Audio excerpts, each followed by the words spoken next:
Snow drowned the world in white, leaving the mountains so still that metal touching metal sounded like a gunshot.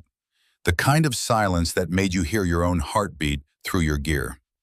Evelyn Thorne had learned to love that silence. It meant she could hear everything else. She sat in the dark of her tent at Forward Operating Base Granite, a cloth moving in slow circles across the barrel of her M2010 sniper rifle. The metal was cold enough to sting through her bare fingers, but she kept working. Barrel, bolt, scope lens.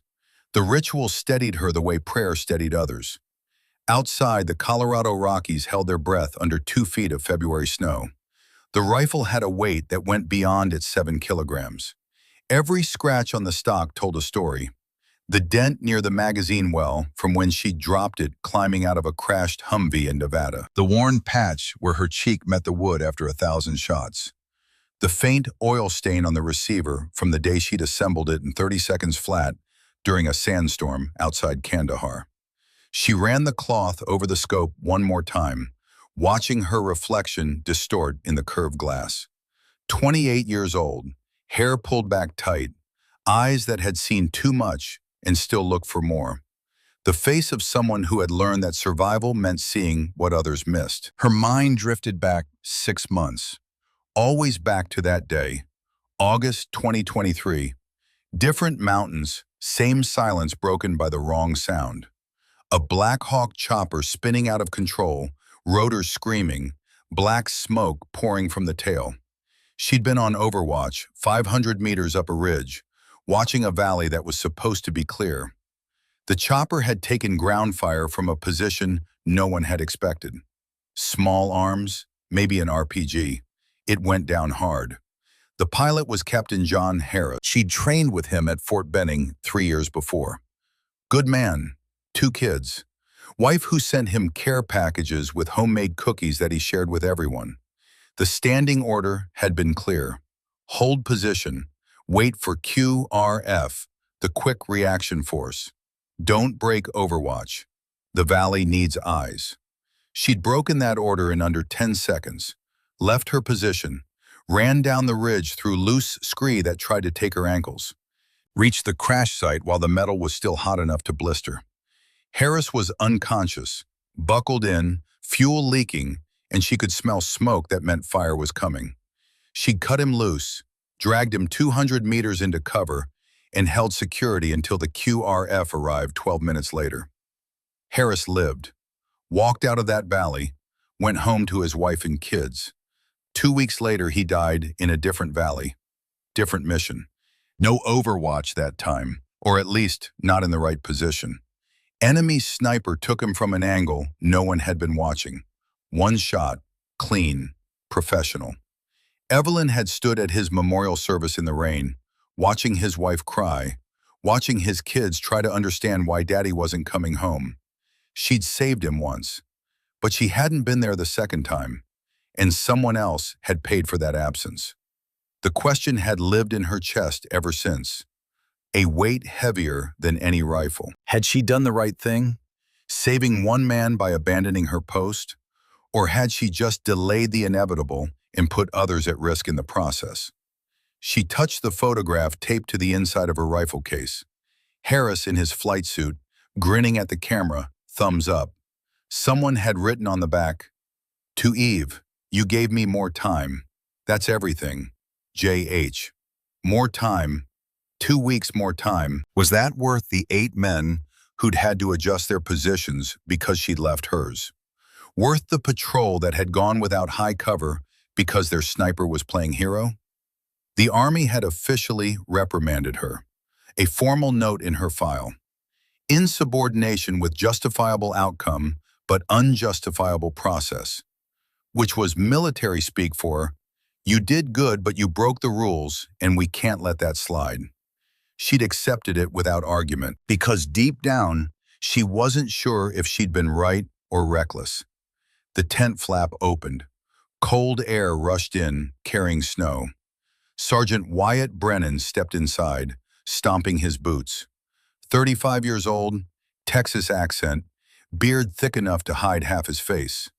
He was the unit's armorer, The man who managed weapons, ammunition, everything that went boom. You're still up, not a question. Can't sleep before a mission. She kept cleaning the rifle, not looking at him. Been watching you clean that thing for 2 hours, Thorne. It's clean. It's clean when I say it's clean. Brennan pulled up a camp stool, sat down heavy. He had that look, the one that meant he had something to say and wasn't sure how to say it. Spit it out, Brennan. He scratched his beard. Aldridge is worried about you. Captain Aldridge is always worried about something. He thinks you're too independent, thinks you might go off script tomorrow. Evelyn finally looked up. I follow orders. You follow orders you agree with. The ones you don't? He shrugged. You got a habit of finding creative interpretations. I saved Harris. And you broke formation doing it. That's what's in the file. That's what Aldridge reads when he looks at you. She set down the cleaning cloth. What are you really here to say? Brennan leaned forward, elbows on his knees. He's thinking about pulling you from primary overwatch, keeping the unit tight, single formation. The words hit like a punch. That's insane. The terrain tomorrow needs elevated position. Elk Valley is a natural funnel. We need eyes high or we're walking blind. I know. I told him that. But he's got his own ghost, Thorne. Lost a whole unit 3 years back because they relied too heavy on one shooter. Sniper named Kelly. Diana Kelly. Best shot he ever saw. And when she went down, the whole team fell apart. 5 KIA in 10 minutes because nobody knew how to operate without her. Evelyn had heard the story, whispered in break rooms and over late-night coffee. Captain Marcus Aldridge had commanded a unit that worshipped their sniper. When she died, they panicked, made mistakes, got killed. I'm not Kelly.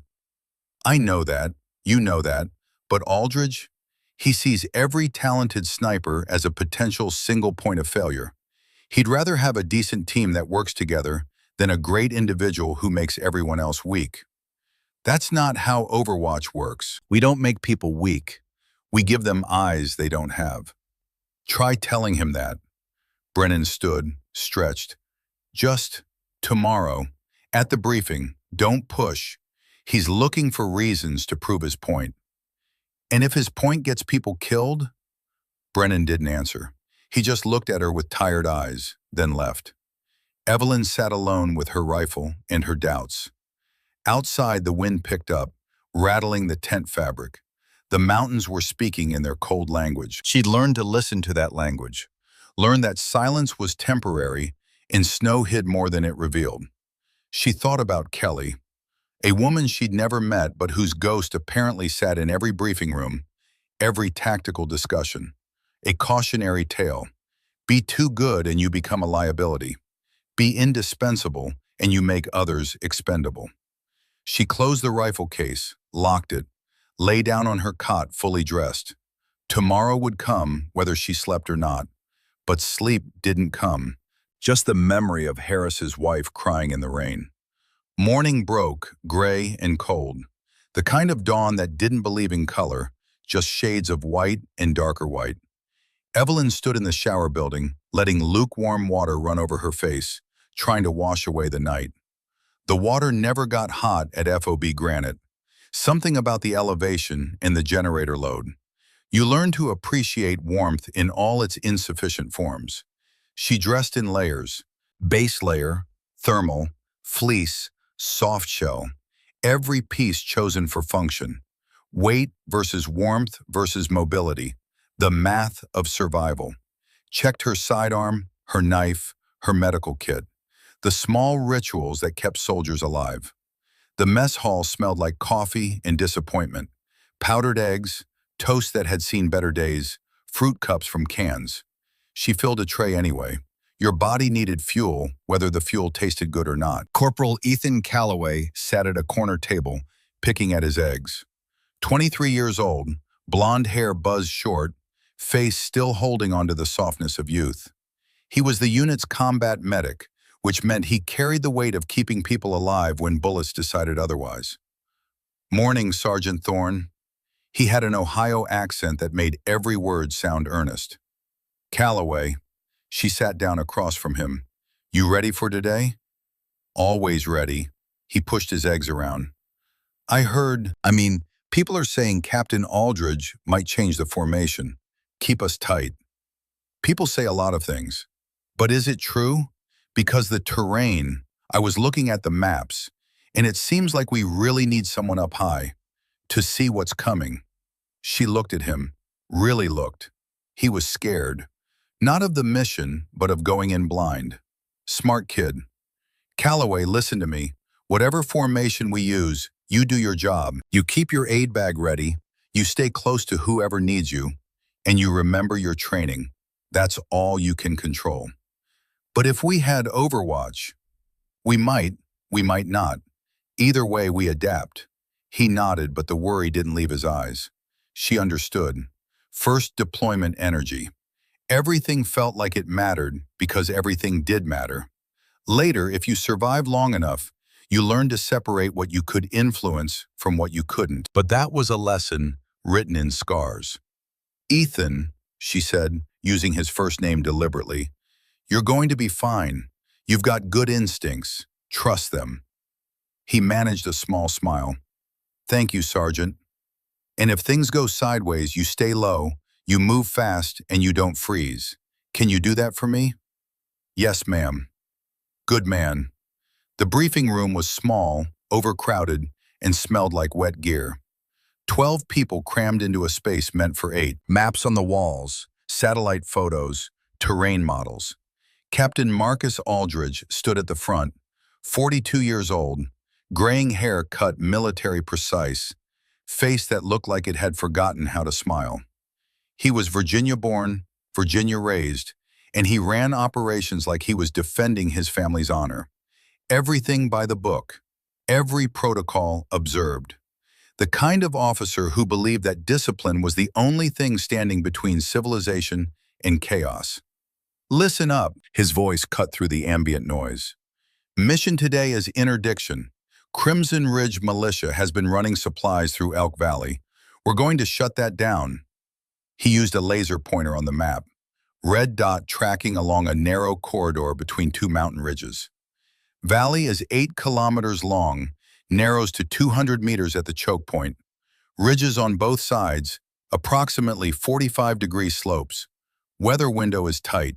Storm coming in at 1600 hours. We need to be in and out in 8 hours. Evelyn studied the map. The valley was a textbook ambush site. High ground on both flanks, limited exit routes, natural funnels that would compress any force moving through. You'd want overwatch on at least one ridge, preferably both. Aldridge continued, formation will be single column, tight interval, no separated elements. The room got quieter. Several people glanced at Evelyn. She raised her hand, professional, calm. Sir, requesting clarification. Given the terrain, wouldn't an elevated overwatch position provide better situational awareness? Aldridge looked at her. The room felt the temperature drop. Sergeant Thorne, your concern is noted. However, weather conditions make split formations untenable. Visibility can drop to 0 in minutes. Radio communication gets degraded by the terrain. I need everyone where I can see them. Sir, with respect, an overwatch position would give us early warning of, Sergeant, his voice went hard. The decision is made. We move as one unit, cohesion over coverage. She held his gaze for 3 seconds, long enough to make her point, not long enough to be insubordinate. Understood, sir. But it wasn't understood, not really. She understood the words. She didn't understand the logic. Moving through a valley like Elk without high cover was like walking through a shooting gallery, blindfolded. Aldridge went through the rest of the briefing. Timelines, rally points, comm protocols, rules of engagement, standard stuff. But the whole time Evelyn kept looking at the map, counting the dead zones. Places where the valley floor couldn't see the ridges. Places where an enemy could position without being spotted until it was too late. She counted at least 4 perfect ambush sites. After the briefing, people filtered out. Evelyn lingered, studying the map. Private First Class Owen Daniels walked past, slowed. 40 years old, from Kentucky, rifleman with 15 years in service. He had the kind of face that had seen everything and wasn't impressed by any of it. Thorne, he kept his voice low. Daniels, last time, with Harris, you were right to move. You saved him. And broke the chain of command doing it. Yeah, and that's what Aldridge remembers. Not the save, the break. He glanced toward the door where Aldridge had left. Man's scared, not of the enemy, of losing control, of having someone on his team who might be smarter than his plan. I'm not trying to be smarter than anyone. Don't have to try, Thorne, you just are. And that scares the hell out of officers who need everyone to be predictable. He walked out, leaving her alone with the map. She traced the route with her finger. Entrance point on the eastern edge. Move west through the valley floor. Exit through the western tree line. Simple on paper, but simple plans often had the ugliest reality. She measured distances with her eyes. From the valley floor to the ridgetops, roughly 180 meters of elevation. From her imagined overwatch position to the farthest point in the valley, maybe 1,500 meters, well within her effective range. If she were up there, she could see the entire operation, could spot threats before they materialized, could provide cover fire if things went wrong. But she wouldn't be up there. She'd be down in the valley, walking with everyone else, seeing what they saw. Which was to say, not enough. 11:30 in the morning, 30 minutes before departure. Evelyn was doing final checks on her gear when Captain Aldridge entered her tent. She knew immediately. The way he held himself, the way Brennan followed 3 steps behind, face carefully neutral. Sergeant Thorne, she stood. Sir, I need you to turn over your rifle. The words hung in the cold air. For a moment, she thought she'd misheard. Sir?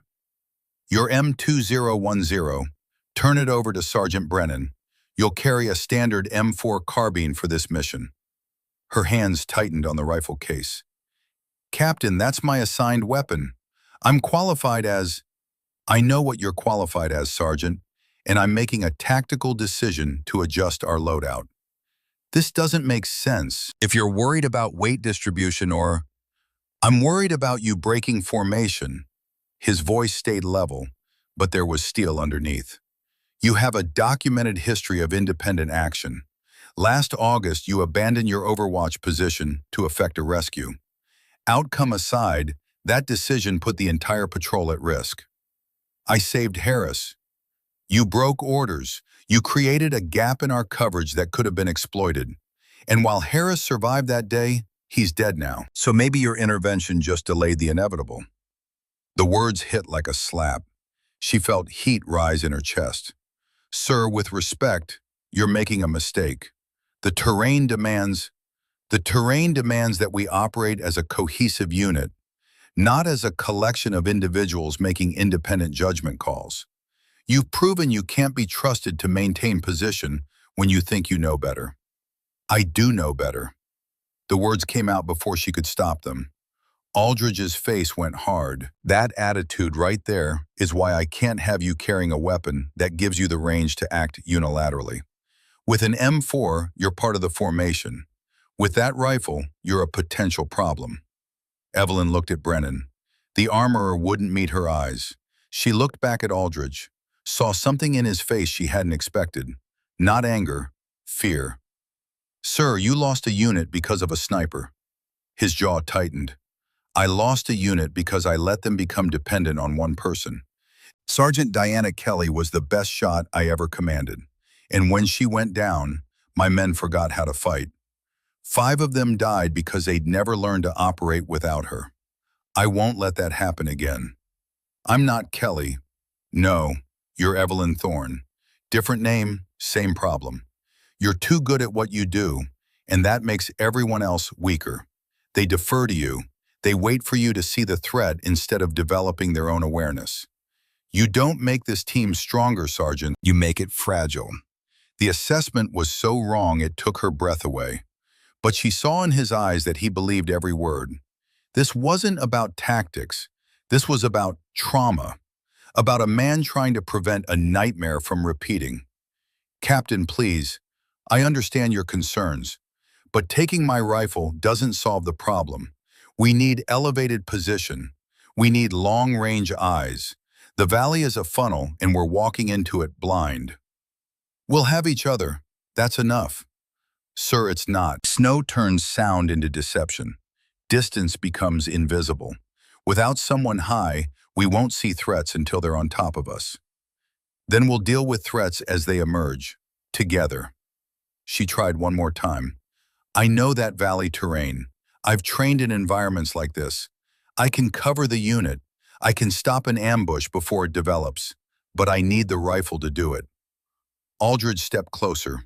When he spoke, his voice was quiet, almost kind. Evelyn, you're a good soldier, maybe a great one, but you're a terrible team player. You make decisions based on what you think is right, not on what you're told to do. And in the field, that's how people die. Not the enemy, us. So I'm removing your ability to make those decisions independently. He held out his hand. The rifle. Now. That's an order. She looked down at the M2010. Her hands were shaking. With anger or fear or grief, she couldn't tell. This is a mistake, sir. Noted. Hand it over. She unclipped the rifle case slowly, opened it, ran her hand along the barrel one last time, felt the familiar weight, the perfect balance, the tool that had become an extension of her body. She lifted it out, checked the chamber by reflex. Clear, magazine out, bolt open. Brennan stepped forward, hands out. His face said he was sorry. His hands said he'd follow orders anyway.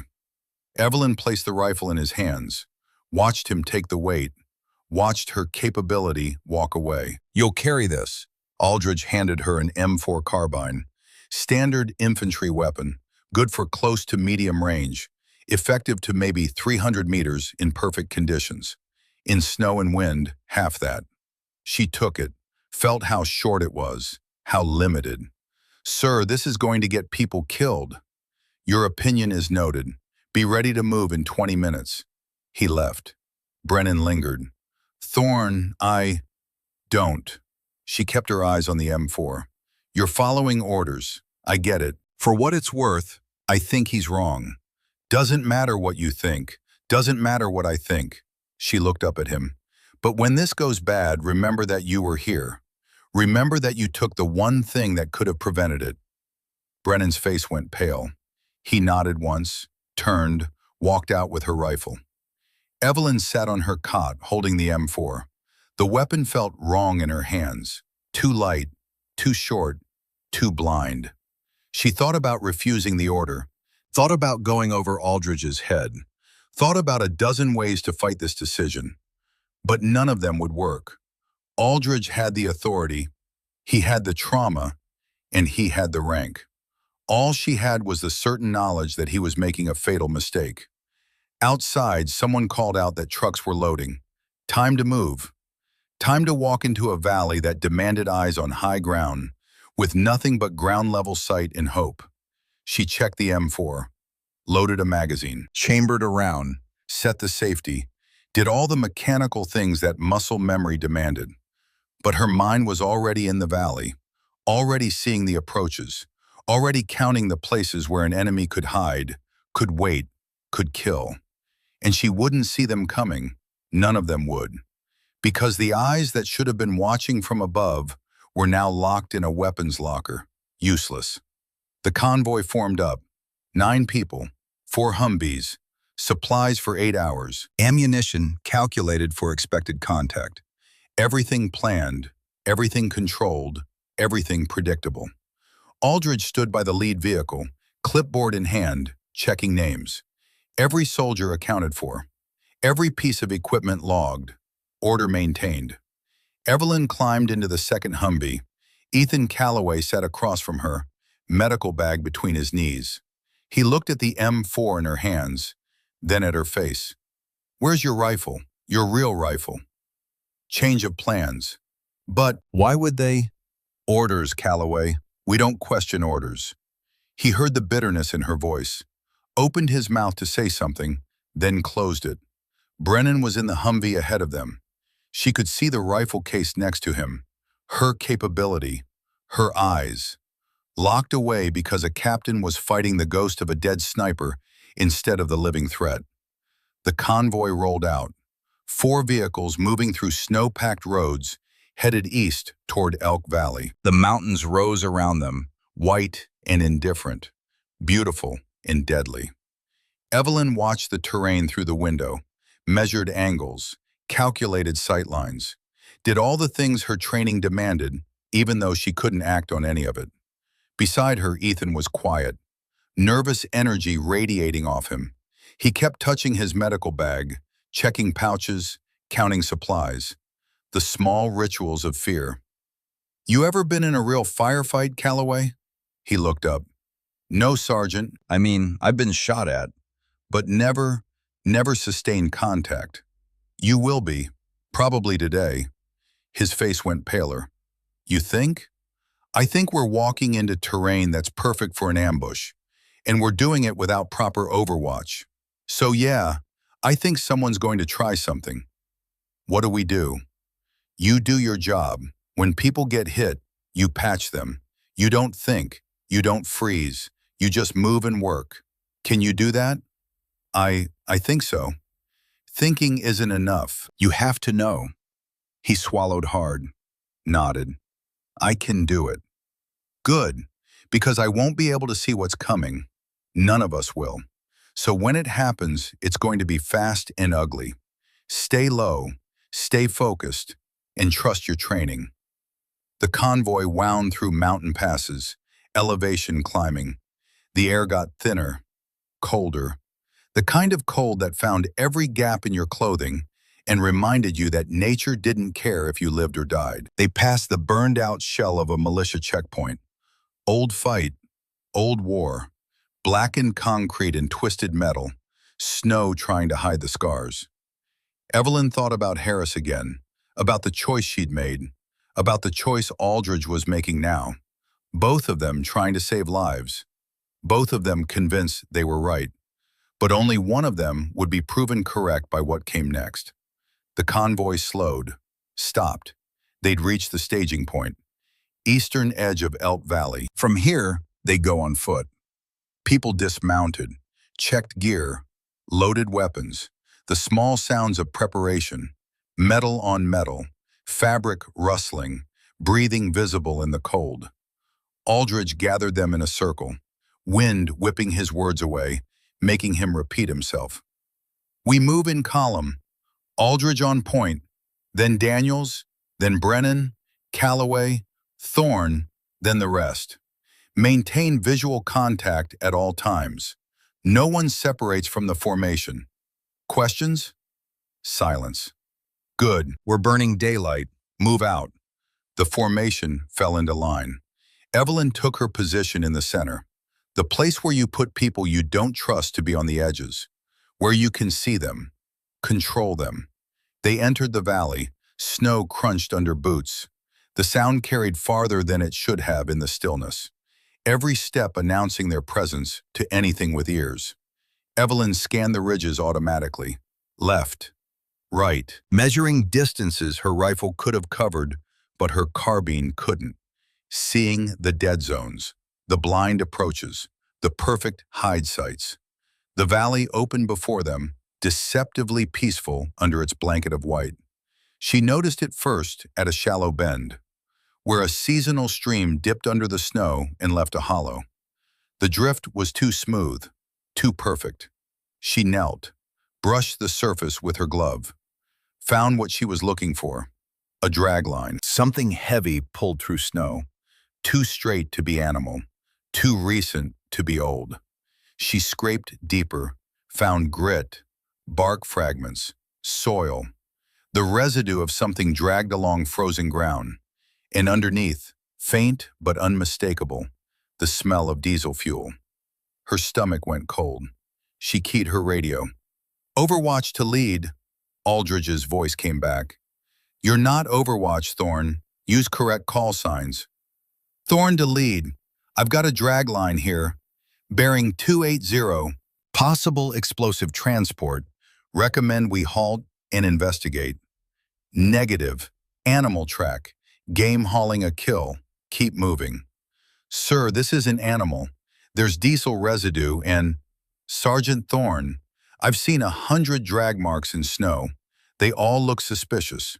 We don't have time to investigate every anomaly. Maintain formation and march. She stared at the mark, traced it with her eyes to where it disappeared under fresh powder. Someone had dragged something heavy, something that leaked fuel, something that mattered. Sir, I really think… That's an order, Sergeant. Move. She stood slowly, looked at Ethan, who'd stopped behind her. His eyes asked the question his mouth didn't. Keep walking, she said quietly. They kept walking. 30 minutes deeper. The dragline had been the first sign. The second came at a stand of birch trees, their white bark nearly invisible against the snow. A branch broken at chest height, fresh wood showing pale where the bark had split. The break was too clean, too low. Wind broke branches higher. Weight broke them lower. Someone had been here, had grabbed this branch, pulled themselves up or steadied themselves. Within the last 12 hours, before the last snowfall. Evelyn stopped, examined it without touching. Below the branch, a depression in the snow, knee-shaped. Someone had knelt here, looking down into the valley, looking at the path they were now walking. Lead, this is Thorn. Second anomaly, branch break, fresh, chest height. Snow depression consistent with observation position. Noted, natural causes. Trees break, snow drifts. Keep moving. Sir, this is preparation. Someone was here, watching this route. Or a deer was here, scratching bark. Sergeant, I appreciate your vigilance, but you're seeing threats that don't exist. We're on schedule. We're exposed. We need to keep tempo. She wanted to scream, wanted to grab him by the vest and drag him back to see what she was seeing. But the radio was a one-way street. He gave orders. She followed.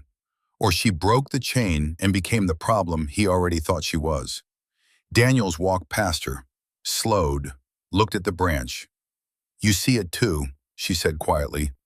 I see a broken branch. Could be anything. But you're not sure.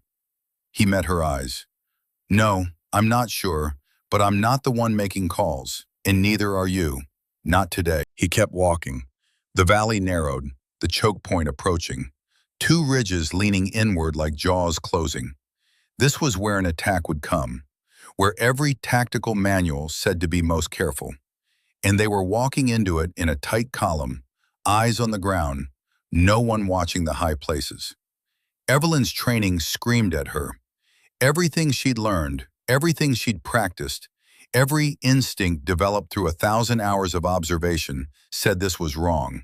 She scanned the ridges, saw the perfect firing positions, counted them. 1, 2, 3, 4. Places where a small team could set up and control the entire valley floor. If she'd been up there with her rifle, she could have spotted them, could have called them out, could have forced the enemy to reveal themselves or abandon their plan. But she was down here, walking blind. She saw the third sign 10 meters ahead, and this one left no doubt. The snow surface had a faint irregularity, a line, too straight, too thin. The wind gusted, just for 3 seconds, long enough to blow loose powder away. And there it was, a tripwire.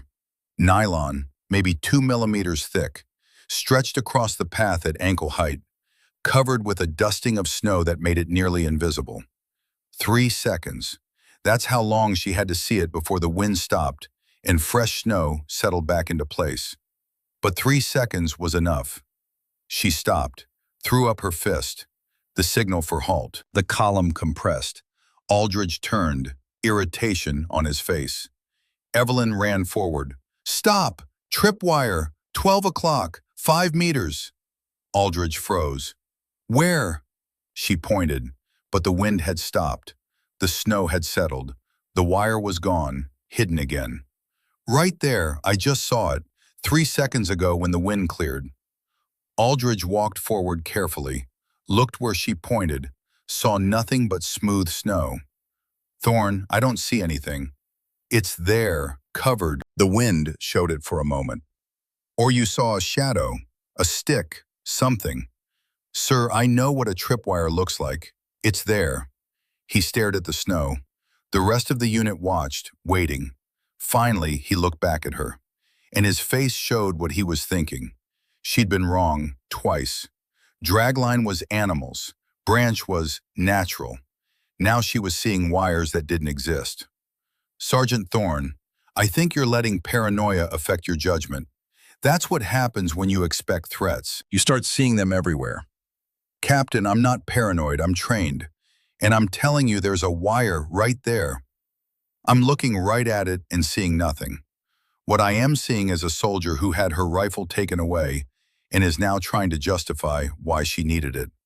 You're not seeing threats, Sergeant. You're trying to prove a point. The words stung because they were partially true. She did want to prove her value, did want to show that without her eyes, they were vulnerable. But that didn't mean the wire wasn't real. Sir, please, just let me check. Let me clear the area.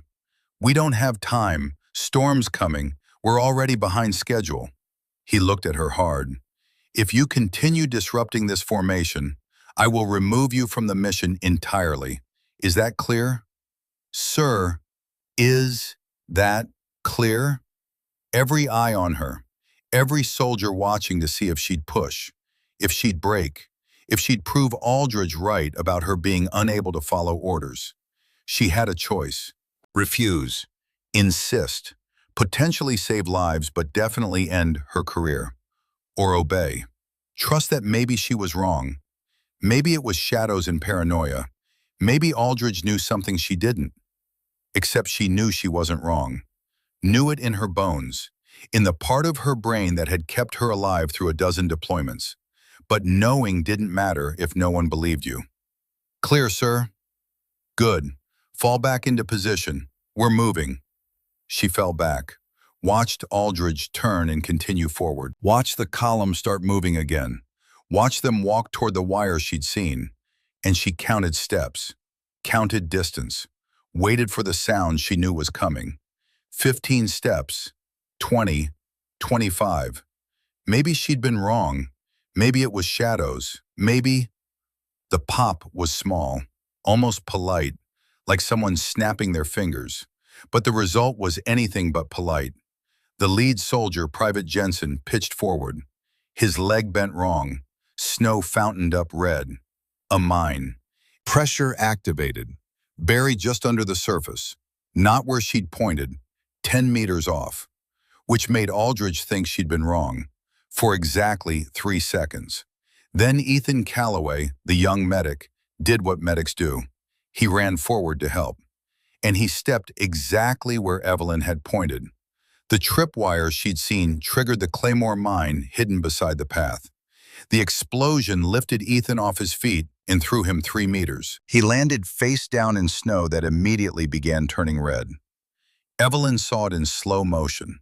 Saw the young man who'd trusted her, who'd asked her advice, who'd wanted to be a good soldier, get broken by a trap she'd identified and been ignored about. And then the shooting started. From both ridges, from the trees ahead. Muzzle flashes in the white, rounds tearing into snow, into rock, into the exposed column that had nowhere to hide. The valley became a kill box, and she had no rifle to shoot back. The world became noise and chaos in the space between heartbeats. One moment, silence and snow. The next, the valley erupted with the sound of automatic weapons fire from 3 directions at once. Evelyn's training took over before conscious thought could form. She dropped flat, rolled left toward the nearest cover, a snow-covered boulder half buried in the drift. The M4 came up instinctively, safety off, eyes scanning for targets through the white haze that the explosions had thrown into the air. Rounds snapped overhead. The distinctive crack of rifle fire echoed off the valley walls, making direction impossible to determine. She could see muzzle flashes. Left ridge, maybe 420 meters. Right ridge, 380, and somewhere ahead, closer, 290 meters, another position. All of them beyond effective range of her carbine in these conditions.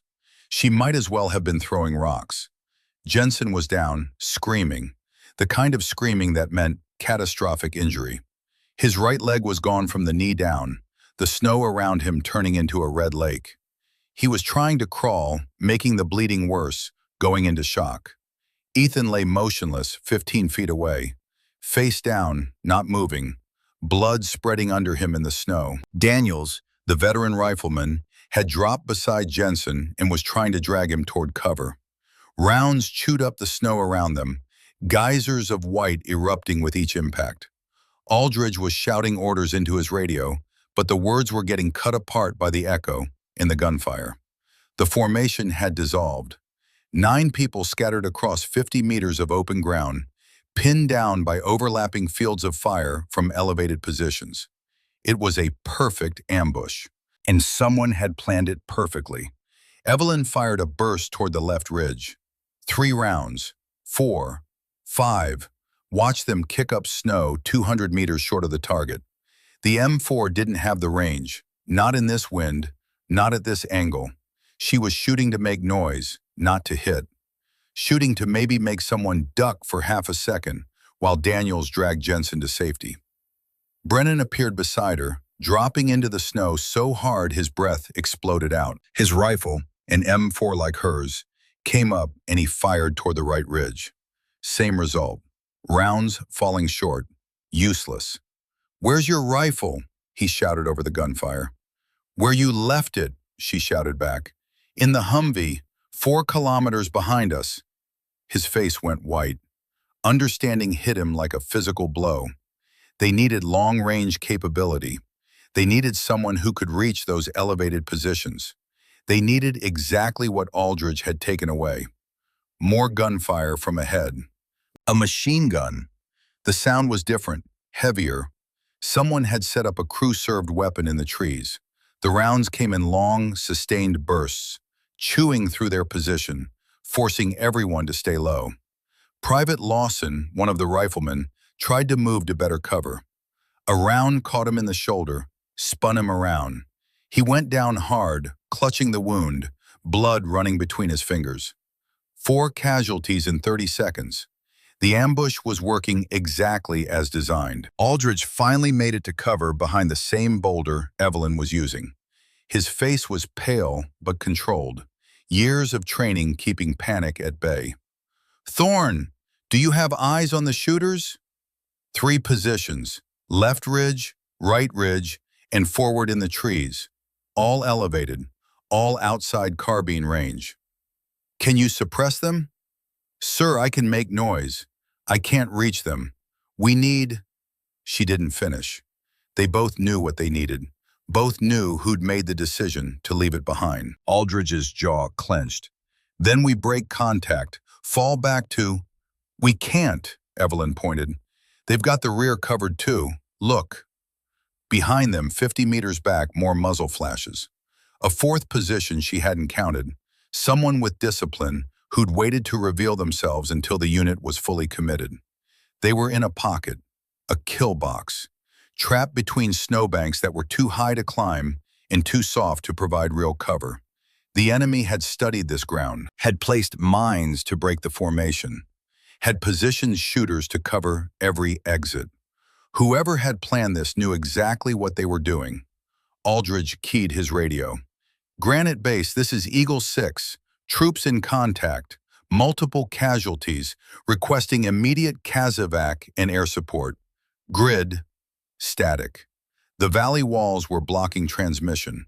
Or the radio was damaged. Or both." He tried again. More static. "Comms are down," he said. Flat statement. No emotion wasted on problems that couldn't be solved immediately. Daniels had managed to drag Jensen behind a fallen log. The kid was still screaming, but quieter now, going into shock. 30 minutes, maybe less, before shock became irreversible. They needed medevac, needed it now. But medevac couldn't come to a hot landing zone, Couldn't land while the enemy controlled the high ground. Evelyn's mind raced through options. They were in a depression, a shallow bowl, snowbanks on the sides, open ground ahead and behind. The enemy had elevation, cover, and fire superiority. Standard doctrine said, suppress and maneuver, but they couldn't suppress targets they couldn't reach, couldn't maneuver through interlocking fields of fire. She looked at Ethan's body, still not moving. The medic who'd trusted her, who'd wanted her advice, who'd stepped exactly where she'd warned them not to go. Her fault. Not directly, but close enough. She'd seen the threat. She'd called it, and nobody had listened. The rage that filled her chest was cold and focused. Not hot anger, cold calculation, the kind that led to action. She scanned the immediate area. 30 feet to her right, a dead pine tree leaned against a rock outcropping. Maybe 12 feet tall, brittle looking. But if she could climb it, she'd gain height. Not much, but enough to see better. With the carbine, it wouldn't help. The range problem remained. But if she had her rifle, she looked at Brennan, at the pack on his back. The one he'd been carrying because he was the armorer. The one that held spare equipment. Brennan, your pack, what's in it? He looked confused. Spare batteries, cleaning kit, tools, My rifle, you have my rifle. His eyes widened.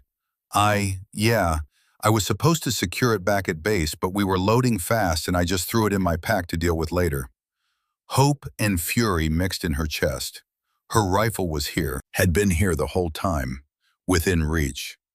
Give it to me. Aldridge said, Aldridge isn't getting us out of this. Give me the rifle, now. Rounds impacted near them. Rock chips sprayed. Brennan flinched, made his decision. He shrugged off the pack with his good hand. His left hand was bleeding. She hadn't noticed before. 2 fingers bent wrong. Shrapnel from one of the mines. He pulled out the rifle case, handed it to her. She opened it. There it was. The M2010. Her eyes, her reach. She pulled it free. Checked it by muscle memory. Bolt, chamber, scope, magazine. 5 rounds. 5 rounds to change the situation. She looked at the tree, at the height it would give her, at the angles she could create. I'm going up. Aldridge heard her, turned, saw the rifle in her hands. For a moment, something passed between them. Understanding, maybe regret. Definitely the knowledge that his decision had brought them here, and her defiance might be the only thing that got them out. He didn't order her to stop, didn't say anything, just gave a single nod. Permission, or surrender, hard to tell which. Evelyn moved, low and fast, using the snowbanks for cover. Rounds followed her, kicking up white spray. She felt one pass close enough to tug at her jacket. She reached the tree, grabbed the trunk, started climbing. The bark was frozen, brittle. Her boots struggled for purchase. The rifle on her back threw off her balance. She climbed anyway, driven by necessity and rage, and the memory of Ethan's body in the snow. 6 feet up, 8, 10. The tree swayed, creaked. She could feel it bending under her weight. 12 feet, high enough. She wedged herself into a fork where a thick branch met the trunk. Brought the rifle around, set it against the wood, found her shooting position, and looked through the scope. The valley snapped into clarity. What had been vague shapes and muzzle flashes became targets. Real, solid, human, left ridge, 420 meters. 2 shooters behind a fallen log. AK pattern rifles. They were firing in controlled bursts, well trained. Right ridge, 380 meters. Single sniper, bolt action rifle. She could see the scope glint. Female, she thought from the body shape. Professional. Forward position, 290 meters. Machine gunner in a snow hide, basically a snow cave reinforced with logs. The position had been dug days ago, then disguised. And behind them, the 4th position, 520 meters. Another shooter. This one had a different purpose. She could see him tracking. not firing at the general area, tracking specific targets. His rifle was pointed at Aldridge. Execution shot, waiting for the perfect moment. She had maybe half a second before he fired. Decision time. The smart tactical shot was the machine gunner. Closest, biggest threat, suppressing the most area. But if she took that shot, Aldridge died. And without command, the unit would fracture completely. Sometimes the right decision wasn't the smart one. She pivoted the rifle, found the distant shooter, 520 meters, uphill angle, wind from the northeast, maybe 5 miles per hour. Cold air, dense.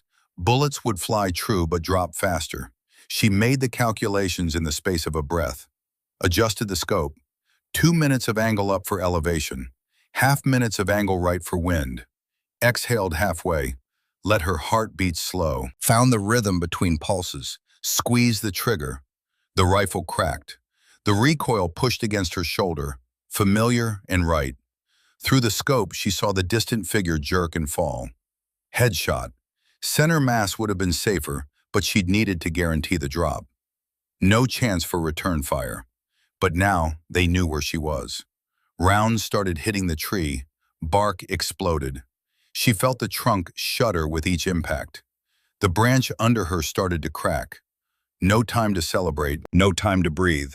She found the second target, right ridge, the enemy sniper, 380 meters. The woman had repositioned, smart, knew that counter-sniper fire was coming, had moved 3 meters left behind different cover. But Evelyn could see the rifle barrel, 6 inches of metal protruding from behind the rock. She couldn't see the shooter, but she could see where the shooter had to be. Adjusted aim. Fired. The round punched through the gap between 2 rocks. She didn't see the hit, but she saw the rifle fall, clatter down the slope. Empty. 2 down. The tree branch gave a loud crack. She had seconds before it failed completely. Third target, left ridge. The 2 shooters with AKs. 420 meters. They'd seen their teammate fall, were relocating, moving fast through the snow. She tracked the lead runner, led him by 1.5 miles. Fired. The shot took him in the shoulder.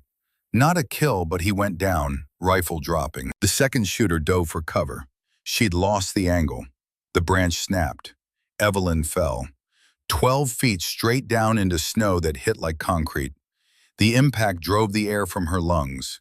Pain exploded in her left shoulder where she landed wrong. But she kept the rifle, protected it with her body, rolled with the impact, came up gasping, shoulders screaming, probably sprained, maybe separated. Didn't matter. She scrambled for cover behind the rock outcropping. 2 rounds left in the magazine. 3 targets down or disabled. 2 remaining. The machine gunner and the second AK shooter. The volume of fire had dropped. The enemy was reassessing. They'd lost their overwatch, lost their execution shooter, lost their numerical advantage. Now it was a fair fight, which meant the ambush had failed. Evelyn loaded her last magazine. 5 more rounds. She heard Aldridge shouting, coordinating, using the break-in fire to reposition the team. Covering fire! Daniels, suppress left ridge. Lawson, if you can shoot, put rounds downrange. The team's rifles opened up. Not accurate at that range, but enough to make the enemy keep their heads down. Calloway, if you're alive, signal. Evelyn's heart stopped. Waited. A hand rose from the snow where Ethan had fallen. Weak. Shaking. But alive. I'm hit. Ethan's voice, barely audible over the gunfire. Can't move. Shrapnel in my side and leg. Hold on, we're coming for you. But they couldn't. The machine gun still controlled the approach. Anyone who moved into the open would get cut down. Evelyn shifted position, moved along the rock line until she had a better angle on the forward position. The snow hide where the machine gunner was dug in. 290 meters. She could see the muzzle flash, could see the logs that formed the front wall of the hide, but she couldn't see the shooter, too well concealed. She watched, waited, counted the rhythm of fire. Long burst. pause, adjust, long burst, pause.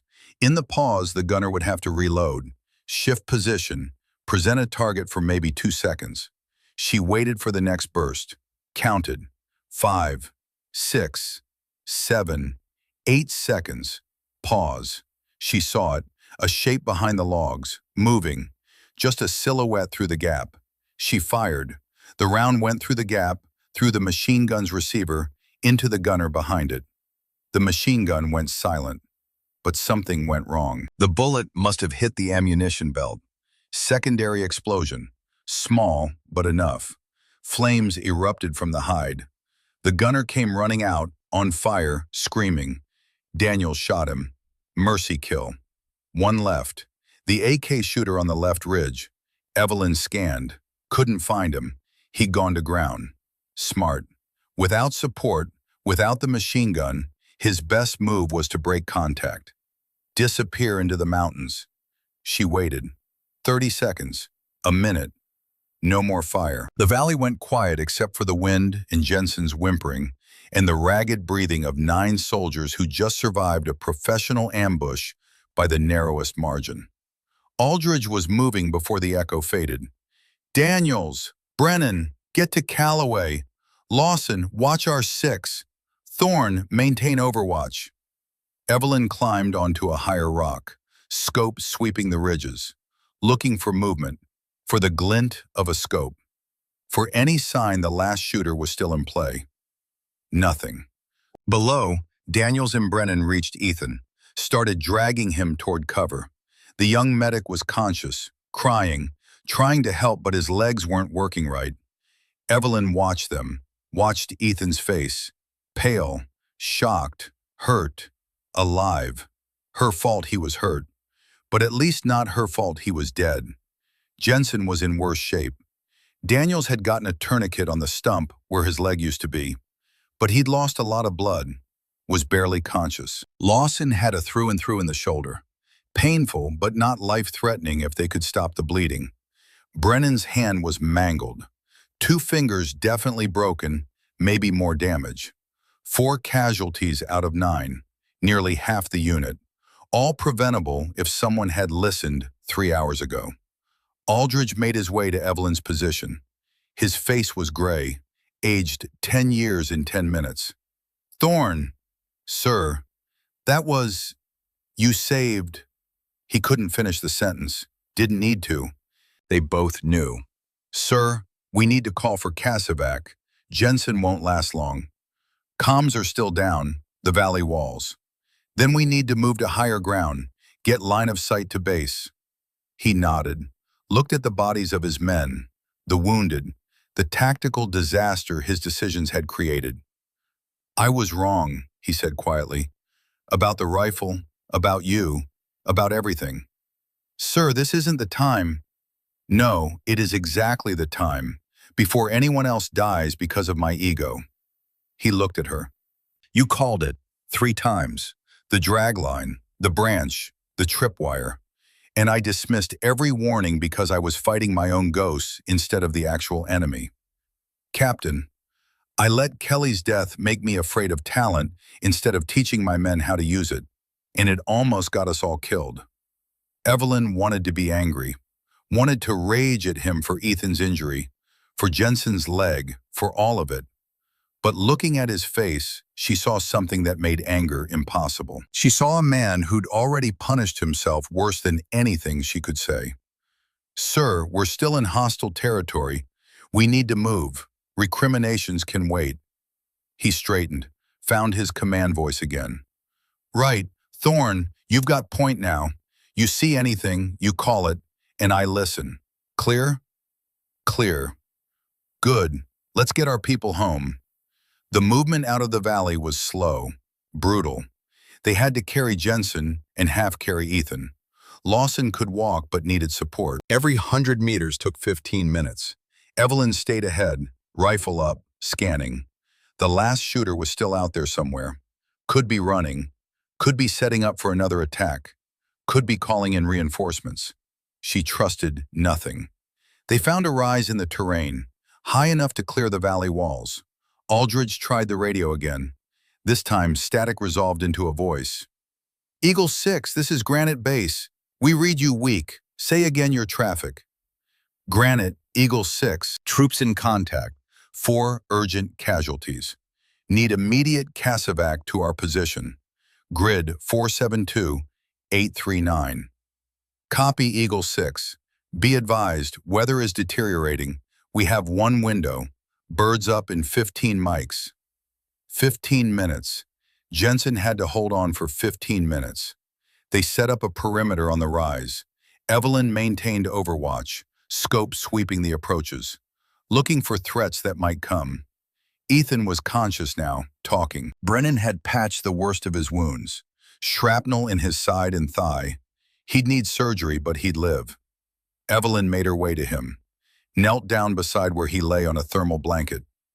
Calloway, he looked up at her, young face made older by pain. Sergeant, I'm sorry. I should have been more careful. Should have seen. Stop. You did your job. You went to help Jensen. That's what medics do.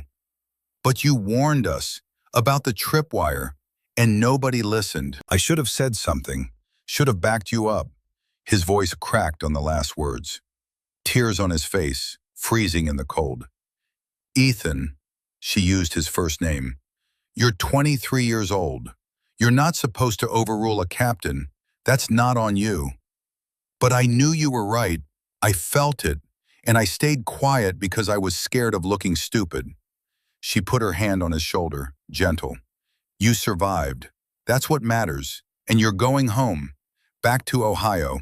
Your family, your life. I won't be able to come back, though. Will I? To the field? She wanted to lie, wanted to give him hope. But he deserved truth. Probably not with these injuries. But that's not the end of your service. You can teach. You can train the next generation of medics. You can save lives from a classroom instead of a battlefield. He closed his eyes, tears still coming. I wanted to be like you, a warrior. You are a warrior. You took shrapnel meant for this team, and you're still breathing. That's the definition of warrior.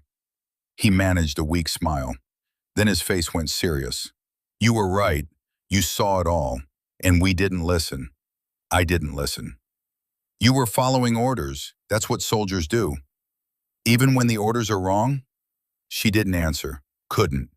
Because that was the question that had haunted her since Harris. Since every time she'd had to choose between obedience and what she knew was right. The sound of rotors cut through the conversation. 2 Blackhawks coming in low and fast, racing the weather.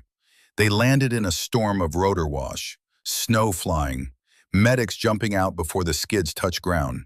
Jensen went first, unconscious now. IV lines running. The medics worked with efficient speed, loaded him, moved to Ethan. Evelyn stepped back, watched them lift him onto a stretcher, watched him disappear into the helicopter. Lawson went next. Then Brennan, protesting that his hand wasn't that bad, being told to shut up and get on the bird. The helicopters lifted off, disappeared into the gray sky, and then it was quiet again. 5 of them left, Aldridge, Daniels, 3 riflemen, and Evelyn. They still had to get back to base. 4 kilometers through terrain that might still be hostile. Aldridge walked the perimeter, checking positions, making sure everyone was alert. He stopped beside Evelyn. When we get back, there's going to be an investigation. After action review. Command will want to know what happened. I know. I'm going to tell them the truth, that I ignored your warnings, that I let personal trauma cloud my judgment, that I removed your capability at exactly the moment we needed it most. Sir, you don't have to. Yes, I do.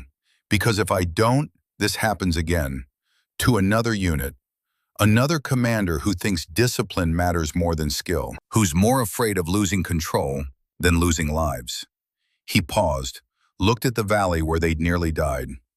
I'll probably lose my command, might lose my commission. That's not. It's fair. It's what should happen. And maybe the next officer will learn from my mistake. They stood in silence for a moment. Then Aldridge spoke again. For what it's worth, Thorne, you were right about everything. The drag line, the branch, the wire. You saw what needed to be seen, and I was too proud to listen. Sir, you were trying to protect your men. That's not pride, that's trauma. There's a difference. Is there? Because from where I'm standing, the result looks the same.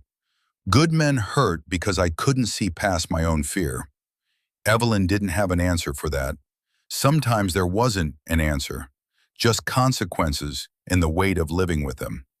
They began the movement back, slow, careful. Evelyn on point with her rifle, seeing everything, calling every anomaly, and this time, being heard. They found no more ambushes. The enemy had broken contact after losing their advantage. 4 hours later, they reached the vehicles, climbed in, drove back to FOB Granite in silence. The sun was setting when they arrived, long shadows across the snow, the mountains going dark. Evelyn carried her rifle back to her tent, set it down, looked at it for a long moment, the weapon that had saved them, the weapon that had almost been left behind, the tool that was only useful if someone was willing to trust the person holding it. She thought about Ethan in the hospital, about Jensen who'd probably never walk right again, about Brennan's mangled hand, about the price of being right when nobody listens. And she thought about Aldridge, a good officer broken by trauma, trying to protect his men by controlling everything, learning too late that control was just another word for blindness. She cleaned the rifle. Same ritual. Barrel, bolt, scope, the movements automatic and soothing. Tomorrow there would be reports, investigations, consequences. But tonight, she just needed to sit with what had happened, with the weight of it, with the knowledge that she'd done her job perfectly, and it still hadn't been enough to prevent the pain. Outside, the wind picked up. The mountains spoke their cold language. And Evelyn Thorne, 28 years old, sniper, survivor, listened to what they had to say about the cost of being right in a world that didn't want to hear it. The hospital smelled like antiseptic and failure. Evelyn stood in the corridor of Walter Reed Medical Center, 13 days after the ambush, holding a bouquet of flowers that felt inadequate in her hands. Nurses moved past with practiced efficiency. Machines beeped. Someone down the hall was crying softly. She'd been here for an hour, working up the courage to knock on the first door. The investigation had concluded 3 days ago. Captain Marcus Aldridge had been formally relieved of field command, transferred to logistics coordination. His career wasn't over, but the trajectory had changed permanently. He'd never lead troops in combat again. The official report had been clinical, precise. It documented every decision point, every warning ignored, every consequence that followed. It didn't assign blame in emotional terms. It didn't need to. The facts spoke clearly enough. 3 soldiers injured seriously enough to require extended medical treatment. 1 soldier would never return to active duty. Another faced multiple surgeries in an uncertain future. A third had permanent damage to his hand. All preventable. The report said so in bureaucratic language. Tactical errors compounded by command decisions that prioritize control over capability. Evelyn had testified for 6 hours, answered every question, described every sign she'd seen, every warning she'd given, every moment she'd known they were walking into danger. The investigator, a colonel from division, had asked her the hard question at the end. Sergeant Thorne, knowing what you knew, why didn't you refuse the order to turn over your rifle? She'd thought about that question for weeks before the hearing, had thought about it every night when sleep wouldn't come. Sir, because I'm a soldier, and soldiers follow orders, even when we think those orders are wrong, because the alternative is chaos. Every private second-guessing every sergeant overruling every lieutenant. The chain of command matters. It has to matter. Even when it gets people hurt? Even then, because the answer isn't to break the chain. The answer is to fix what's broken in it. The colonel had studied her for a long moment. That's a mature answer, Sergeant. More mature than I'd expect from someone who just watched her warnings be ignored while men got hurt. Sir, maturity is understanding that I can be right and still be wrong. I was right about the threats, but I was also right to follow orders. Both things can be true. Now, standing in the hospital, she wasn't sure she believed her own testimony anymore. She knocked on the first door, Ethan's room. Come in. He was sitting up in bed, laptop open, reading something. His face was thinner than she remembered, pale, but his eyes were clear, alert. Sergeant Thorne. He closed the laptop, tried to sit up straighter, and winced. At ease, Calloway. Don't hurt yourself on my account. She pulled up a chair, set the flowers on the bedside table next to 3 other bouquets and a stack of get-well cards. How are you feeling? Like I got hit by a claymore mine, he smiled weakly. Doctors say I'm lucky. Shrapnel missed anything vital, but my spleen was damaged. They took it out. And my left leg, there's nerve damage. They're not sure how much function I'll get back. I'm sorry. Don't be, I'm alive. Jensen lost his leg. Lawson's still in surgery for his shoulder. Brennan might lose those fingers. I got off easy. But his voice cracked on the word easy, and Evelyn knew he didn't believe it any more than she did. You were right, Ethan said quietly, about everything. The drag line, the branch, the wire. You saw it all and we didn't listen. You were following orders. I was being a coward. He looked down at his hands. I knew you were right. I felt it, and I stayed quiet because I was more scared of looking stupid in front of Aldridge than I was of getting hurt. And look where that got me. Evelyn leaned forward. Ethan, listen to me. You're 23 years old. You had weeks of experience. You were up against a captain with 20 years in service. You don't get to blame yourself for not overruling him.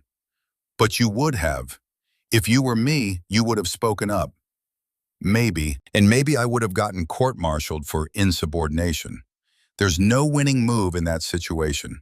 You were put in an impossible position. He was quiet for a moment. Then, they're telling me I can't go back to field duty. Medical discharge. I'll be processed out in 3 months. I know. I wanted to be a combat medic my whole life. Since I was a kid watching war movies with my dad, I wanted to be the guy who saves people under fire, who runs into danger while everyone else runs away. You did that. You ran to Jensen when the mine went off. That's exactly what you wanted to be. And I stepped on a tripwire you warned us about. Some hero. Evelyn's frustration finally broke through her professional demeanor. Stop it. Stop making this about your failure. You didn't fail. The system failed. Aldridge failed. But you did exactly what you were trained to do. You tried to save a wounded soldier. That's not failure. That's courage. Ethan looked up, eyes wet. Then why does it feel like I let everyone down? Because you're hurt, and you're scared, and your future just changed in ways you didn't choose. But feeling like a failure doesn't make you one. You're going home, Ethan. Back to Ohio. Back to your family. And yeah, you won't be a combat medic anymore. But you can teach. You can train the next generation. You can save more lives from a classroom than you ever would have from a battlefield. You really believe that? She wanted to say yes, wanted to give him the certainty he needed, but she'd promised herself she wouldn't lie to him. I don't know. What I know is that you have value beyond what you can do in combat, and you need to find out what that value is, not for the Army, for yourself. He nodded slowly, wiped his eyes. Thank you for coming. I know this probably isn't easy for you either. It's not, but you deserved a visit. You deserved to know that what happened to you mattered, that it changed things. Did it change things? Yes, new protocols are being written. Overwatch requirements, evaluation procedures for field observations. Your injury is going to prevent the same thing from happening to someone else. That's supposed to make me feel better? No, nothing makes this better. But it makes it mean something. And sometimes that's all we get. She stayed for another 20 minutes, talking about nothing important. His family, his plans for when he got out, the physical therapy ahead of him. Normal conversation that felt strange in the context of everything that had happened. When she left, she promised to visit again before he was discharged. She meant it, but wasn't sure she'd be able to follow through. Sometimes promises were aspirational rather than predictive. Jensen's room was 3 doors down. She knocked, heard a woman's voice say, "Come in." Amanda Jensen sat beside her husband's bed. 26 years old, blonde, face drawn with exhaustion and grief that had aged her years in weeks. Jensen was asleep, or sedated, pale against white sheets. The blanket lay flat where his right leg should have been. Amanda looked up when Evelyn entered. Recognition flickered across her face. Then something harder, not quite anger, not quite blame, something in between. "Sergeant Thorne." "Mrs. Jensen, I'm sorry to intrude. I wanted to check on how he's doing." Amanda looked at her husband. "They say he's stable. The amputation was clean, no infection. He'll be fitted for a prosthetic in a few months. They're very optimistic about his mobility." Her voice was flat, reciting facts without feeling. "That's good to hear." "Is it?" Amanda's eyes came back to Evelyn. "Is it good that my husband lost his leg? That his military career is over? That he has months of physical therapy ahead and years of adjustment and a lifetime of disability?" Evelyn absorbed the words, felt them land, didn't deflect. "No, it's not good. Nothing about this is good." "Then why are you here? To apologize? To tell us it wasn't your fault?" "I don't know. Maybe both. Maybe neither. I just needed to see him, to know he was alive." Amanda stood up, moved to the window, looked out at the parking lot below. "They told us you warned them 3 times, that you saw the signs and tried to stop it." "Yes.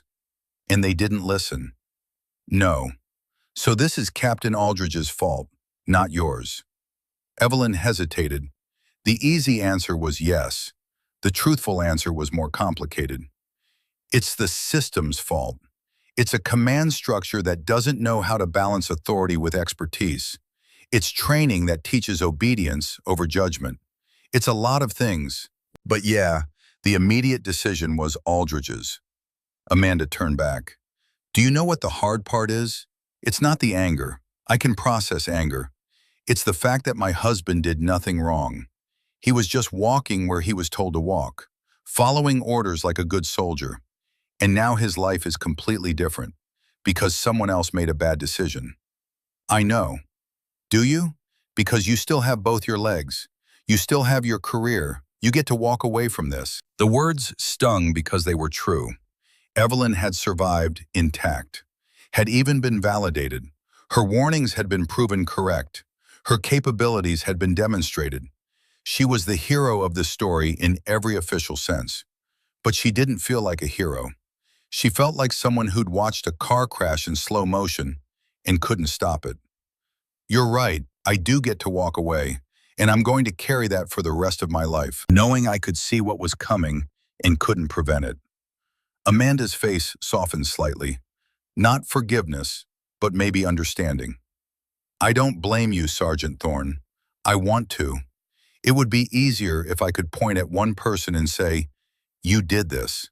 But I know it's not that simple. I know my husband was just unlucky. Wrong place, wrong time, wrong captain." "Mrs. Jensen, I promise you, what happened to your husband is going to change how the Army operates. New rules, new protocols, so this doesn't happen again." "That doesn't give him his leg back." "No, it doesn't. Nothing does. But it means his sacrifice wasn't meaningless." Amanda looked at her husband, sleeping, broken, alive. He wanted to do 20 years, make it to Sergeant First Class, retire with a pension and benefits and the pride of having served. Now he's looking at medical discharge, disability payments, and a civilian life he never planned for. "I'm sorry." Everyone's sorry. The doctors are sorry. The Army's sorry. You're sorry. Captain Aldridge came by yesterday. He cried. Actually cried. Told Eric he'd carry this guilt forever. That he'd made the worst mistake of his career. That must have been hard to hear. It was, because I could see he meant it. He's not a monster. He's just a man who was wrong at the worst possible time. And my husband paid for it. Evelyn had no response to that, no comfort to offer. Sometimes there were no words adequate to the moment. She set her flowers on the table. Awkward gesture, insufficient. If there's anything you need, anything I can do. There's nothing. But thank you for coming, for checking on him, for caring enough to feel uncomfortable. Evelyn nodded, started to leave, stopped at the door. Mrs. Jensen, for what it's worth, your husband is one of the bravest men I've served with. He walked point into hostile territory without complaint. He did his job perfectly. What happened to him wasn't his fault. Please make sure he knows that. I will, when he wakes up, when he's ready to hear it. Evelyn left, walked down the corridor with her chest tight and her eyes burning. She'd come to the hospital thinking it would provide closure, some kind of resolution. Instead, it had just underlined the fundamental unfairness. Good soldiers hurt through no fault of their own. Families destroyed by someone else's decisions. Futures rewritten by bad judgment in positions of authority. She found a bathroom, locked herself in a stall, let herself cry for 5 minutes. Not for herself, for Ethan, who'd never be a combat medic, for Jensen, who'd never walk the same, for Amanda, who'd married a soldier and gotten back half of one. Then she washed her face, straightened her uniform, went back out into the world with a professional expression and a private grief. The hearing room at Fort Bragg was smaller than she'd expected. Just a conference table, some chairs, and a court reporter. Lieutenant Colonel Patricia Bradford presided.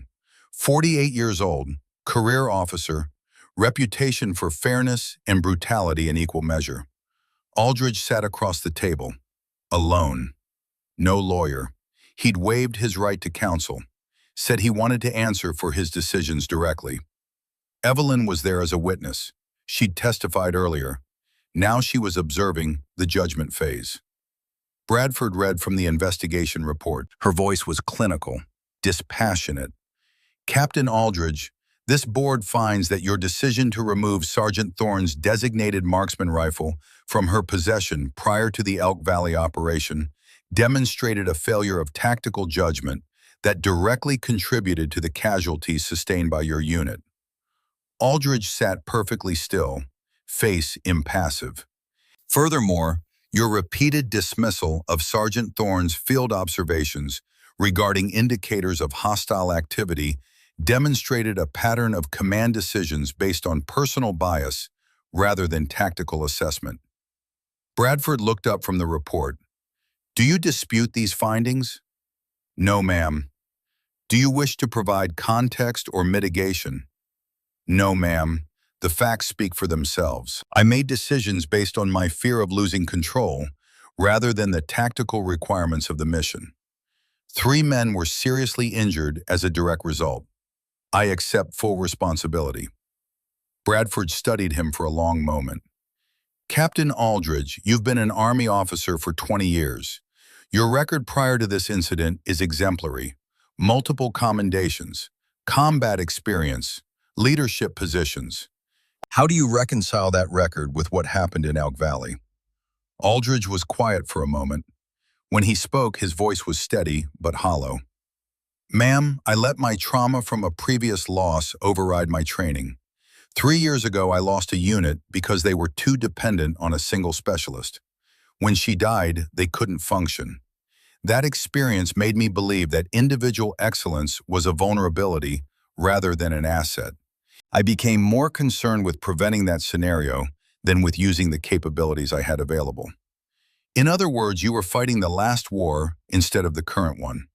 Yes, ma'am, exactly that. Bradford made a note. Your fear of dependence on Sergeant Thorne led you to remove her primary capability. Then, when she identified threats using her training and experience, you dismissed those warnings as attempts to justify her value. Is that accurate? Yes, ma'am. I saw her warnings as manipulation rather than legitimate intelligence. I was wrong. What would you do differently? Aldridge looked directly at Bradford. I would trust my soldiers to do their jobs. I would evaluate threats based on their merit, not on who's reporting them. I would understand that strength comes from using people's capabilities, not from preventing them from being too good. And I would put the mission above my ego. Those are good answers, Captain. Unfortunately, they come after 3 men were injured under your command. Yes, ma'am, I understand. Bradford closed the folder. This board recommends your immediate removal from field command. You will be reassigned to logistics coordination. You will not lead troops in combat operations. You will undergo counseling to address the trauma that affected your judgment, and you will participate in the development of new protocols regarding specialist integration in field intelligence evaluation. Do you accept these terms? Yes, ma'am. You understand this effectively ends your career trajectory. You will not make major. You will not command a company. You will serve out your time behind a desk. I understand, ma'am, and I accept it. What happened in Elk Valley should end a career. I'm fortunate it's only ending mine and not ending in a cemetery. Bradford's expression softened almost imperceptibly. For what it's worth, Captain, I believe you're a good officer who made a catastrophic error. The Army needs officers who can learn from mistakes. I hope you'll use this experience to make the institution better, even if you can't lead from the front anymore. I'll do my best, ma'am. Dismissed. Aldridge stood, saluted, turned to leave. He saw Evelyn watching from the corner of the room. Their eyes met. He nodded once. She nodded back. No words needed. They'd both said everything that mattered in their testimonies. What remained was just 2 soldiers who'd survived the same fight and would carry different scars from it. Outside the hearing room, Evelyn found Sergeant Wyatt Brennan waiting. His left hand was bandaged, 2 fingers splinted. He'd been cleared to return to limited duty. How'd it go? He asked. How you'd expect. He's done leading troops. Brennan nodded. Probably for the best. Man's got good instincts buried under a mountain of guilt. Needs time to dig out. How's the hand? He flexed the fingers that still worked. Doc says I'll get most of the function back. Won't be playing piano, but I can still pull a trigger. They're keeping me on as armorer. Apparently losing 2 fingers doesn't disqualify you from managing weapons. You should take the medical discharge if they offer it. Probably, but I won't. Got 12 years in, 8 more, and I retire with full pension. Can stick it out behind a desk for 8 years. They walked together toward the parking lot. The North Carolina sun was warm, a different world from the Colorado mountains. Thorne, I owe you an apology. You already apologized. Not properly. I was the one who suggested to Aldridge that he take your rifle. I told him you were making the team too dependent, that we needed to function without you. Evelyn stopped walking. You what? I thought I was helping. Thought I was making the unit stronger. I was scared that if something happened to you, we'd fall apart, like what happened with Kelly and Aldridge's old unit. So I planted the seed, made him think removing your capability was the smart play. Brennan, I know. I fucked up. And when it went bad, when we were pinned down and I pulled that rifle out of my pack and gave it back to you, I realized what I'd done. I'd crippled us because I was afraid of being weak. And 3 guys paid for my fear.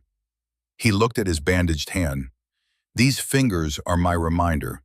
Every time I look at this hand, I remember that strength isn't about being able to function without your best people. It's about knowing how to use them, how to integrate excellence instead of being threatened by it. Evelyn didn't know what to say. She'd assumed Aldridge had made the decision alone. Learning that Brennan had influenced it complicated her anger. Why are you telling me this? Because you deserve to know, and because I'm hoping you'll understand that I was trying to help. In a stupid, destructive way, but trying, and that maybe you won't hate me for it. I don't hate you, Brennan. I'm angry and disappointed, but I don't hate you. That's more than I deserve. Probably, but it's what you get. They reached her vehicle. She unlocked it but didn't get in. Brennan, one question. When you gave me the rifle back in the valley, When you crawled through fire to return my capability, why'd you do it?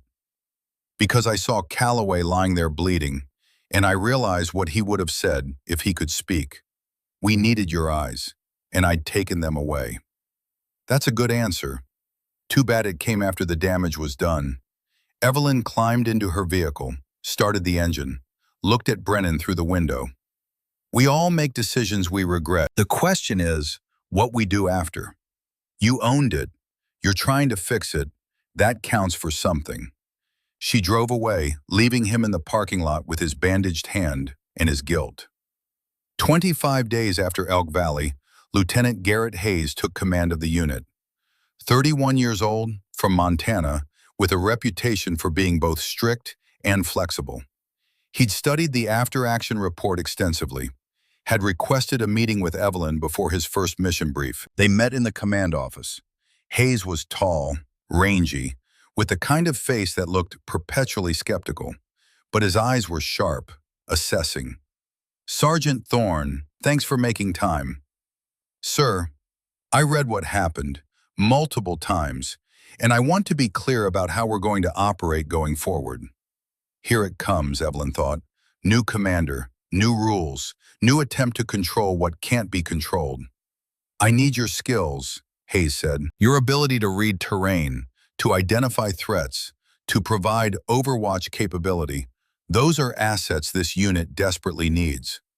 Okay, but I also need to be able to command, to make final decisions, to override your recommendations when tactical requirements demand it. Can you work within that framework? Evelyn considered the question, considered all the ways this could go wrong again. Sir, can I be direct? I'd prefer it. Captain Aldridge needed to control everything because he was afraid of losing everything. He saw my capabilities as a threat to his authority. Are you going to make the same mistake? Hayes didn't flinch at the bluntness. I don't think so, but here's what I can promise. If I override your assessment, I'll tell you why. Publicly, on the radio, so everyone knows the reasoning. Accountability. You get to call threats. I get to make decisions. But those decisions will be transparent. That's fair. Is it enough? Evelyn thought about Ethan, about Jensen, about all the ways silence and hierarchy had failed. Sir, I don't need you to always agree with me. I need you to always listen to me. And I need to know that when I see something, reporting it won't make me a problem to be managed. You have my word. Your observations will be treated as intelligence, not insubordination. Your role as designated marksman will be formalized, and you'll have authority to call halts for evaluation when you identify potential threats. What if I'm wrong? What if I call a halt and there's nothing there? Then we lose time, but we don't lose lives. I'll take that trade every time. It was the right answer, maybe too right. Evelyn had learned to be suspicious of commanders who said all the right things. Sir, permission to speak freely? Granted. This sounds great in an office, but when we're in the field, under pressure, behind schedule, and I call a threat that you can't see, are you really going to stop? Or are you going to think I'm being paranoid like Aldridge did? Hayes leaned back in his chair. Sergeant, I can't promise I won't doubt you. Can't promise I won't be frustrated if we stop for every anomaly. But I can promise I'll pause. I'll evaluate, and I won't dismiss your concerns just because they're inconvenient. That good enough? It's better than what I had before. Then let's make it work. First mission is in 5 days. Iron Ridge Valley. Similar terrain to Elk Valley. I want you on overwatch before we even enter the area. High position, long sight lines, full authority to call what you see. You good with that? Yes, sir. Good. Dismissed. Evelyn stood, saluted, started to leave. Thorne? Sir? I'm sorry about what happened to your team, to Calloway and Jensen and the others, and I'm going to make sure it doesn't happen on my watch. You have my word. Sir, with respect, your word doesn't mean anything until it's tested. Let's see how you do when I'm telling you to stop and you want to keep moving. Hayes smiled. It wasn't a friendly smile. It was the smile of someone who appreciated directness. Fair point. Guess we'll find out together. 5 days later, Iron Ridge Valley, different mountains, same threat profile. The unit moved in tactical formation, but this time Evelyn wasn't in the column. She was 400 meters up the ridge, prone behind her rifle, scope sweeping the valley floor where her team would travel. The position gave her everything Elk Valley had denied: elevation, sight lines, the ability to see threats before they materialized. She watched the team assemble at the valley entrance. 9 soldiers, new faces replacing the wounded. Hayes at the front, calm and methodical. Her radio crackled. "Overwatch, this is lead. We're staged and ready. Do you have clear sight?" "Affirmative, lead. I have eyes on the entire valley floor. Visibility good. No movement detected." "Copy. We'll proceed on your mark. Any anomalies, you call it and we halt. Clear?" "Clear." It was exactly what she'd needed to hear. Trust, authority, the acknowledgement that her eyes mattered. The team began movement. Evelyn tracked them through the scope, counted their spacing, watched their intervals, and she scanned, left to right, near to far, looking for the signs she'd been trained to see. 15 minutes in, she found it. Snow disturbance. Too regular. A drag line similar to Elk Valley. She measured it, calculated the angle, the depth. "Lead, this is Overwatch. I have an anomaly. Bearing 310, approximately 600 meters from your position. Drag mark in snow, consistent with equipment transport. Recommend halt for evaluation." Hayes's voice came back immediately. "Copy, Overwatch. All units halt. Overwatch, describe what you're seeing." She detailed it. The straightness of the line, the depth suggesting weight, the direction toward a natural choke point. There was a pause. 5 seconds. 10. Evelyn could hear Hayes breathing on the radio, calculating. The northern route would add 40 minutes. They'd hit the weather window, miss the extraction timeline. Then his voice came back, steady and clear. "Copy. Mark the location. We'll route north via the ridgeline. Mission timeline is secondary to personnel safety. Overwatch, maintain eyes while we reposition." "Roger." She heard it in his voice. The decision cost him something. A schedule, a clean timeline. The pressure from command to complete objectives efficiently. But he'd chosen lives over metrics, had proven his words with action. "Understood, Overwatch. I'm sending Daniels and Kale for close recon. Team will hold position. How's your sightline to their route?" "Good. I can cover them the whole way." "Then they're moving. Daniels, Kale, approach the anomaly and evaluate. Overwatch has your back." She watched through the scope as 2 soldiers detached from the main group, moved carefully toward the dragline. Professional, cautious. They reached it, knelt, examined. Daniel's voice on the radio. "Lead, Overwatch was right. We've got 3 pressure plates here, daisy-chained, anti-personnel mines."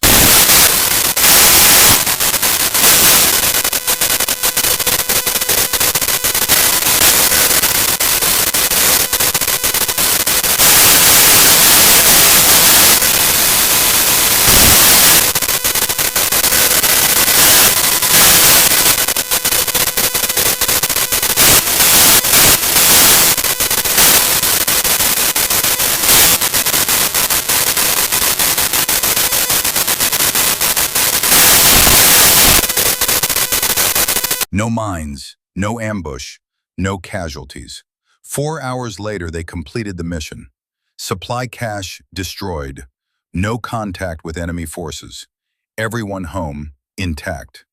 Back at base, Hayes found Evelyn while she was cleaning her rifle. "You saved lives today. I called an anomaly. You made the decision to listen." "Same thing." "No, sir, it's not. I can see threats all day long. Doesn't matter if nobody acts on them. You acted. That's what made the difference." Hayes nodded. "Fair point, but here's what I want you to understand. What happened with Aldridge? With your team getting hit? That's not going to happen again. Not on my watch. Because I learned from his mistake without having to make it myself. I appreciate that, sir. I mean it, Thorne. You're not a problem to be managed. You're a capability to be employed. And as long as I'm commanding this unit, your observations will be treated as the valuable intelligence they are. It was the right thing to say, and this time it was backed by action. By a commander who'd been tested in a small way in past. But Evelyn knew better than to assume one successful mission meant the pattern was broken. Trust was built slowly, through repetition, through being proven right again and again until it became automatic. Sir, permission to speak freely? Always. I'm going to hold you to that.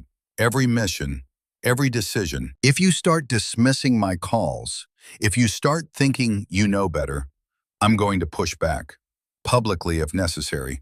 Can you handle that? Hayes smiled. Sergeant, I'm counting on it. A commander who's never challenged is a commander who's making mistakes nobody's brave enough to point out. You keep me honest, I'll keep us alive. Deal?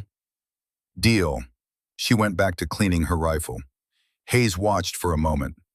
One more thing, Thorne. I talked to Calloway yesterday. Kid's doing better. Physical therapy is tough, but he's fighting. Asked about you. Wanted to know if you were okay. What'd you tell him? That you were doing your job, same as always. Thought you'd want to know he's thinking about you. Thanks, sir. Hayes left. Evelyn sat with her rifle and the knowledge that Ethan was recovering, that Jensen was learning to walk with a prosthetic, that Brennan's hand was healing, that the damage from Elk Valley was permanent but not fatal. And she thought about Aldridge, sitting in some logistics office, managing supply chains and inventory, his career as a field commander over at 42. She didn't feel satisfaction, didn't feel vindicated, just felt the weight of everything that had happened and everything it had cost. The new protocols were being written. She'd been asked to contribute, to help design the evaluation procedures for field observations, to formalize the role of designated marksman in the command structure. It was important work, work that would save lives, but it couldn't save the lives that had already been damaged. That night she wrote a letter to Ethan, actual paper and pen, old-fashioned. She told him about the successful mission, about Hayes listening, about the mines they'd avoided, about how his injury had changed things in ways that mattered. She told him he'd been a good soldier, that he'd done nothing wrong, that his career ending wasn't a failure, just a different path. She told him she was sorry for all of it, for not being able to prevent what happened, for surviving intact when he didn't. She didn't know if any of it would help, but she wrote it anyway, because some things needed to be said even when words were inadequate. She sealed the letter, addressed it, set it aside to mail. Her phone buzzed.